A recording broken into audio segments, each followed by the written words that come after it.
Wow. I think moment this thinking panel, we lost half the crowd actually, right?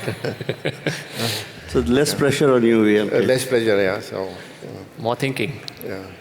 So we had one more fellow panelist, Deepa. Unfortunately, she could not make it today. But I still, I have a wonderful panel, a very diverse set of speakers, very accomplished. We have an entrepreneur, we have two industry leaders. So I'm looking forward to this discussion. So I don't think we're going to get into definitions here around what is first principles and stuff like that. I think Elon Musk has done us a great favor by talking a lot about that. So I'm sure everybody's up to speed. So without further ado, I'll start the conversation. Ajay, I'll probably start with you. I'll kind of combine two questions into one. So to you, what are your first principles of first principles thinking? Okay, that's one. And have you adopted first principles thinking? And if so, why and when? Thanks, VLK. So we won't go into definitions, but before I start talking, for the sake of the audience, first principles is all about looking at a complex problem and breaking it down into fundamental truths and base all your strategies on top of that. And naturally, this is something that you need to practice because we are all subject to a lot of groupthink. Let's say you're on an interview panel and you've interviewed a candidate, and then you all huddle up to figure out how he's done. Normally, you find the crowd gravitating to the person who says, no, don't hire him, right? That's how people gravitate towards, because it's kind of safer to do that.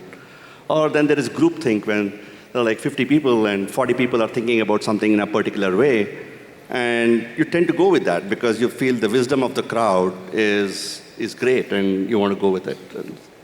First principles leadership or first principles thinking is to challenge some of those things. My DNA is to do that. Essentially to look at what makes sense. Sometimes in financial terms, you look at linearity-based decision-making to kind of figure out what is your financial performance of a company or how did your mutual funds perform, right? And you invest in future mutual funds depending on past performance because you're looking at linearity, right? First principles is about not looking at that. And we believe in getting great results, outperforming, having an outsized influence. And for that, you need to challenge those fundamentals. A couple of examples. Okay, I'll talk some about mine, but I'll give about a generic example that everybody here can relate to. In the late 90s, when Yahoo was dominating the search market, Google came up. How did it come up, right? There was a fundamental difference.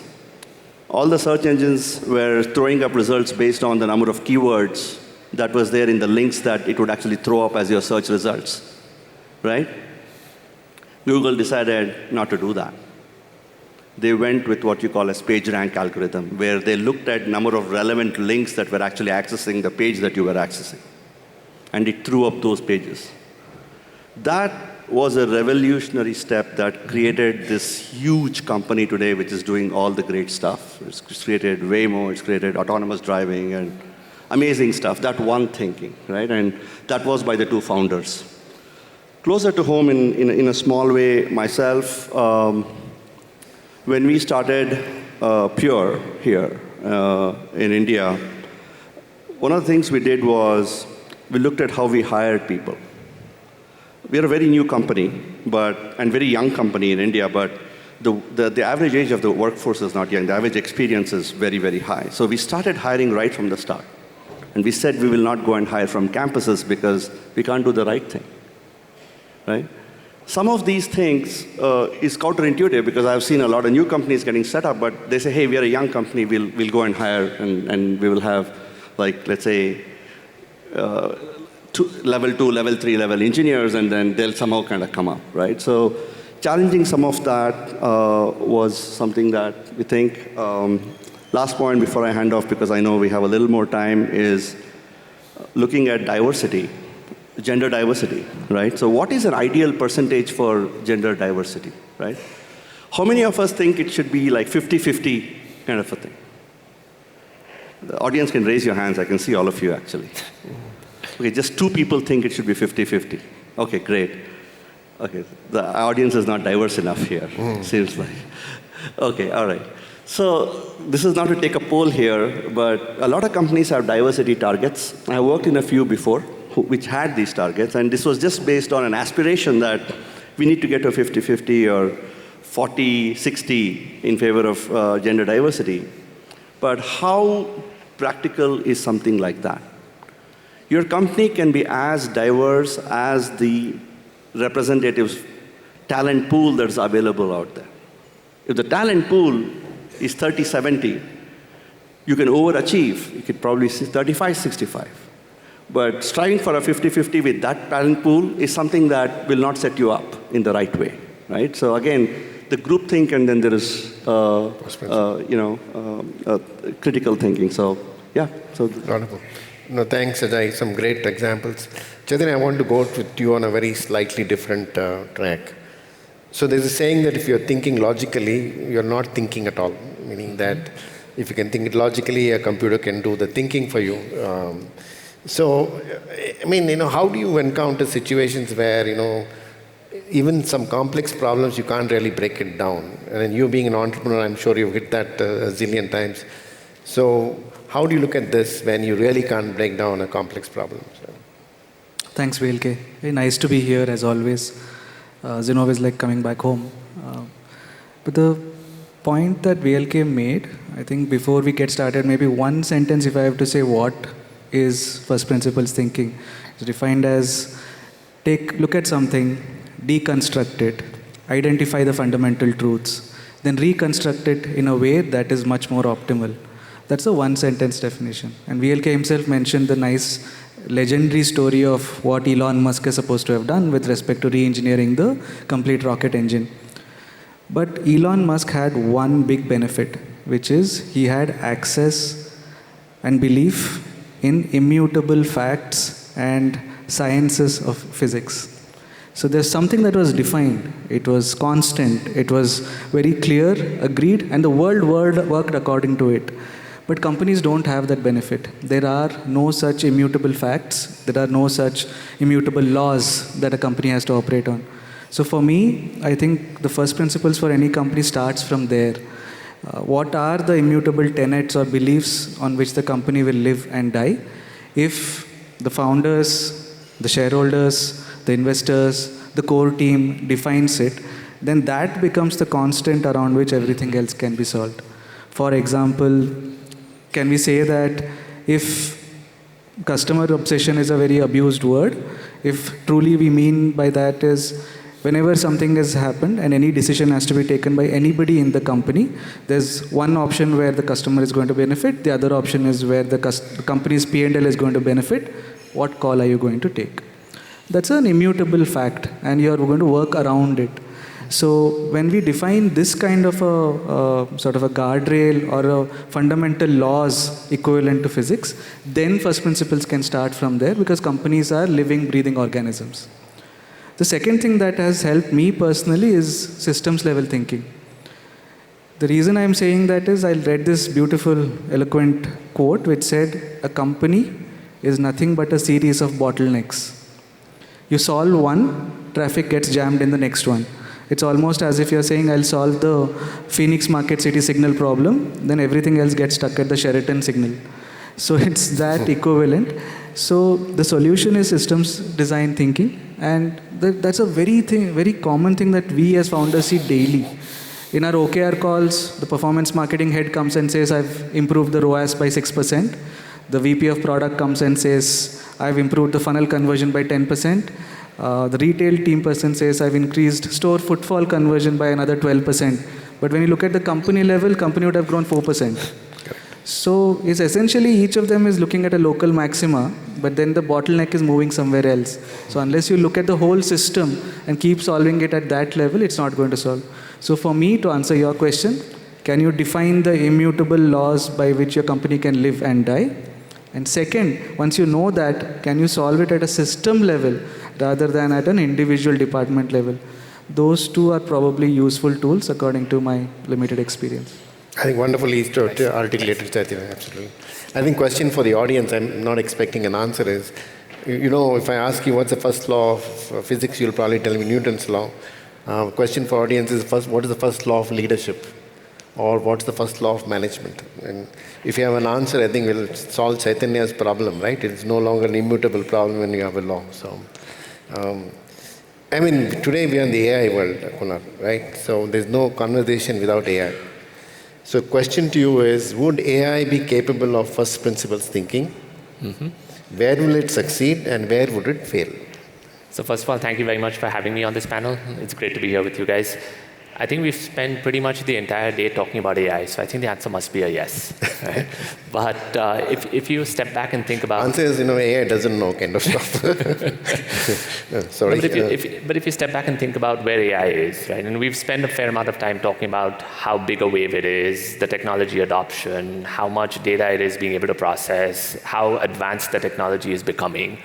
How quickly the responses are coming back. I think the speed at which AI technologies are evolving is truly phenomenal, right? And it's accelerating by the day. It's not something where we've seen a ramp and it's slowed down, but it's just accelerating every single day. With that in mind, as you think about some of the elements of what both Chaitanya as well as Ajeya spoke about, if you want to get to some of the fundamental truths, if you want to break down your problem statement into smaller statements that can then be thought of as independent sort of problems that you need to solve and apply those fundamental truths to it, I do believe that AI can help with first principles thinking, but not without the help of human intervention, right, or involvement. So there are some elements where human involvement will be necessary. And I think when you think about which parts of it AI will be able to assist with, it's things such as just digesting a vast amount of data, having things that it can do with just recommendations, things it can do with simulation of scenarios, modeling. Those kinds of things AI will certainly be able to give you the responses through which you can make decisions and help improve the answers or the solutions that you want to bring out. If you think about pattern recognition, just the amount of data that AI can digest and then get you to an answer which is realistic, probabilistically true, I think is phenomenal. And I must call out to the previous panelists because they did an awesome job talking about cybersecurity and the help that cybersecurity or the focus that is required on cybersecurity when you think about data security. But to that point, for example, in our organization, we process about 31 billion security threats inline every single day. Now, there's no way that a human can process that kind of data. There's no way that you can draw that correlation automatically and identify approximately 9 million new threats every single day. And these are the kinds of things that with AI will be able to break your problem down into smaller areas and solve those problems in small sort of sized problems, right? You can resolve these. What AI can't do is things such as ask the questions on why are we even solving this problem? Or is this the right problem to solve? Is this the right investment that we're making for the problem? Those are some of the problems where human intervention, human involvement is going to be necessary. I think what AI is also going to be able to do is we've got a vast amount of data that's available in various domains. And when you have domain specialists, we look at things from a certain perspective, from a certain lens. We don't often or don't have the ability to apply what's learned in a different domain and apply it to something else.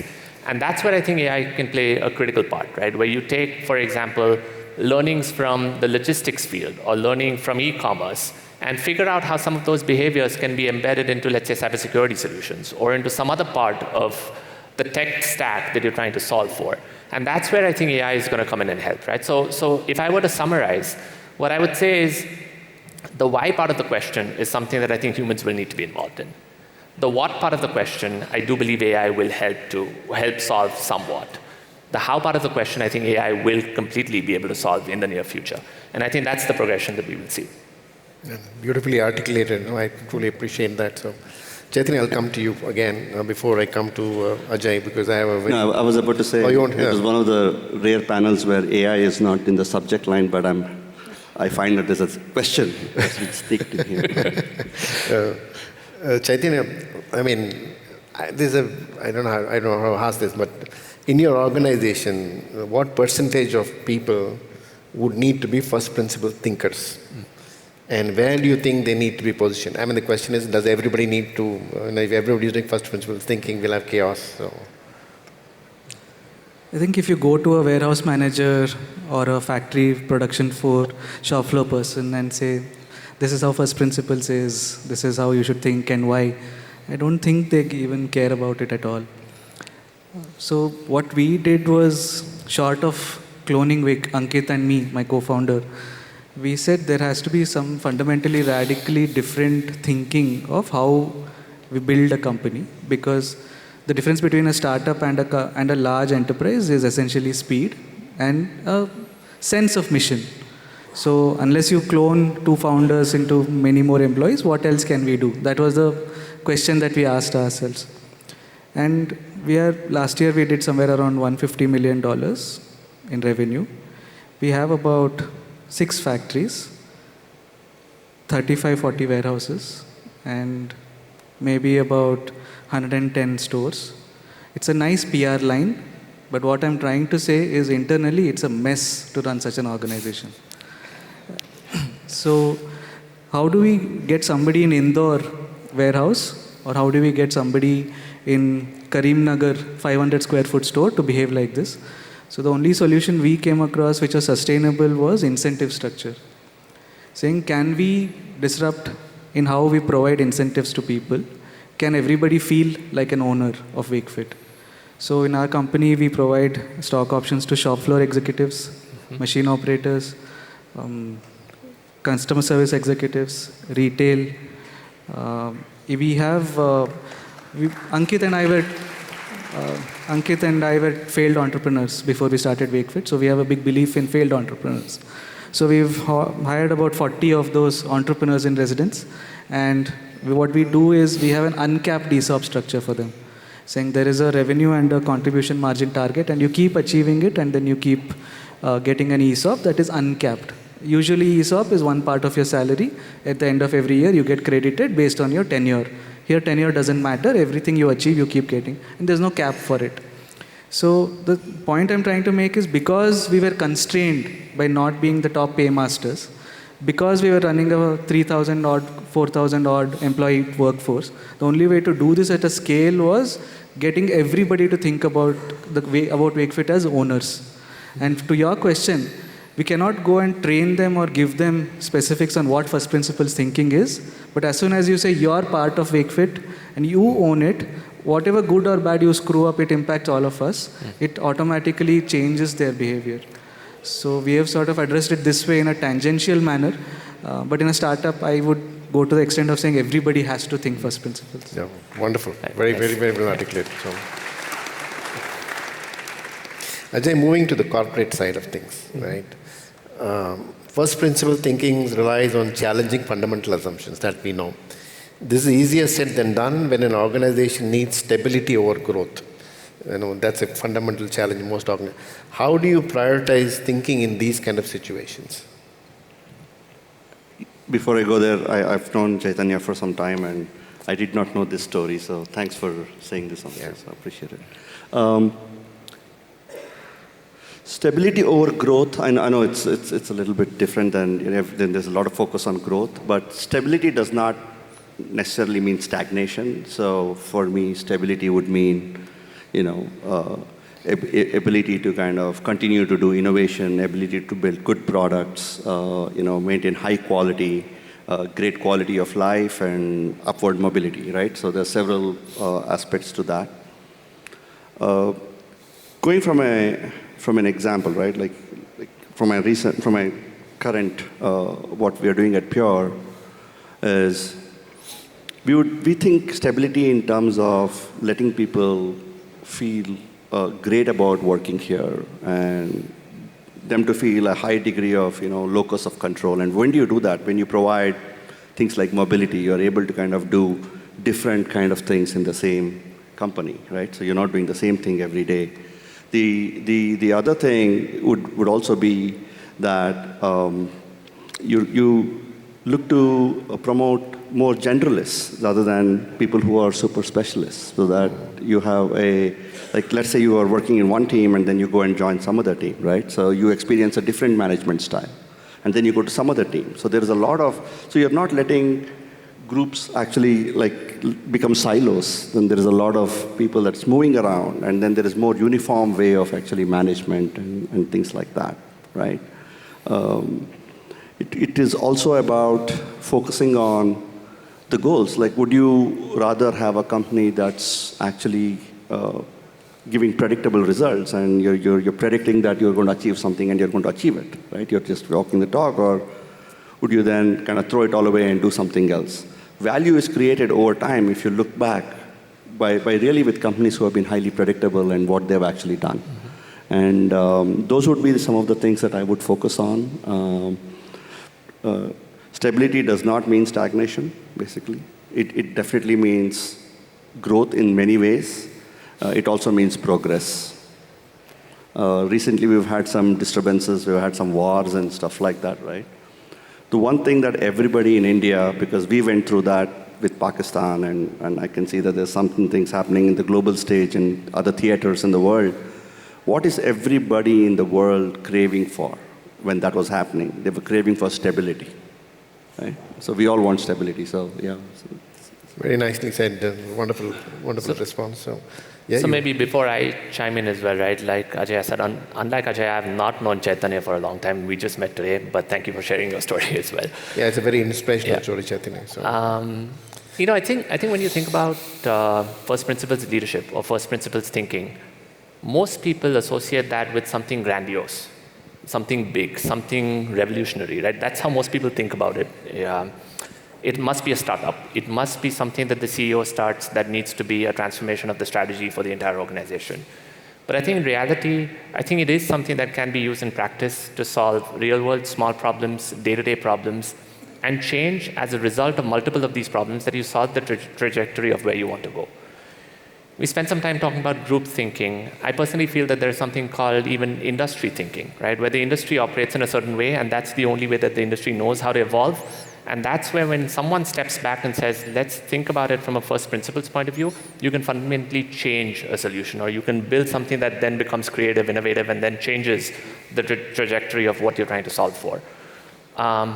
What I've personally felt is to practice first principles leadership or principles or thinking, you've got to first get to the why of something. You've got to understand the why, and you've got to spend time understanding the why you're trying to solve something or why you're trying to make a difference, right?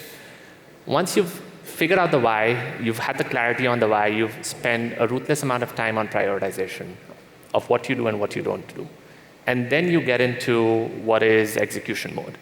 Now, unfortunately, I personally believe that larger organizations are structured to work against that sort of thinking. There are certain fundamental things that are in organizations, such as we reward execution over anything else in most organizations, right? Action over everything else is rewarded, which doesn't incentivize people to take a step back and say, let me think about why are we doing this? Let me think about a different way of making something happen.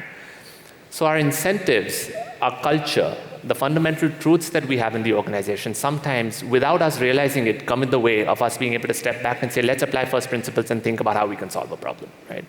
Similarly, we use process, and we use process to help scale.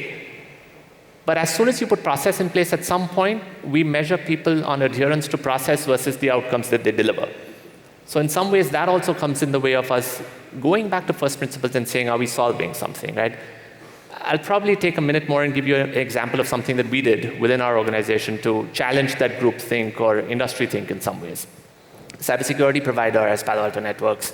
If you think about data that you're sending to the internet, it could be confidential data that should not be making it out to the internet. Industry in general took an approach where you have something that sits in the network and that inspects the traffic. You look at the traffic and make a decision, good or bad, safe or malicious. And depending on what you've seen with the traffic, you make a decision, let it go through, don't let it go through, or inspect more. There are certain things that you need to do with the traffic. How did the industry solve this problem? Faster decryption, better ways of inspecting, looking deeper into algorithms that were looking at the traffic to figure it out whether it was good or bad.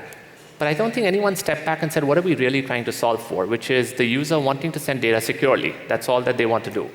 And that's where, when we went back to first principles and started thinking about how can you really solve this problem, the fundamental truth that came up was that a large percentage of people are spending more and more of their time in the browser instead of in the applications. So we decided to provide that security at the browser level even before the encryption, for example. Now, the industry in a whole was making the current solution better, and it continued to evolve.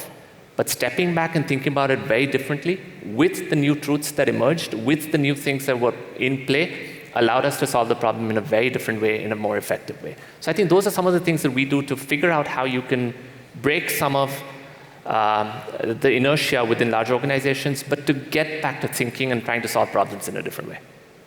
Wonderful. I think we're a little out of time. Otherwise, I think we would have continued a great conversation. But if I kind of want to sum up, and correct me if I'm wrong, I think essentially what we're saying is constantly we need to assess what we're doing, and the why and why we're trying to do it, and have a culture of that, culture of questioning and culture of taking the ownership. And then, and like you very rightly said, there is time where stability is important, then there is time where growth is important, and use the right lens for doing that. So I guess that's the summary. In case somebody else wants to add any last comments, please do so. No, I was just thinking that it's good that one of the panelists dropped off, otherwise we wouldn't have had enough time for this. I know, yeah. So, yeah. Wonderful. So great round of applause to everybody. So thank you. Thank you.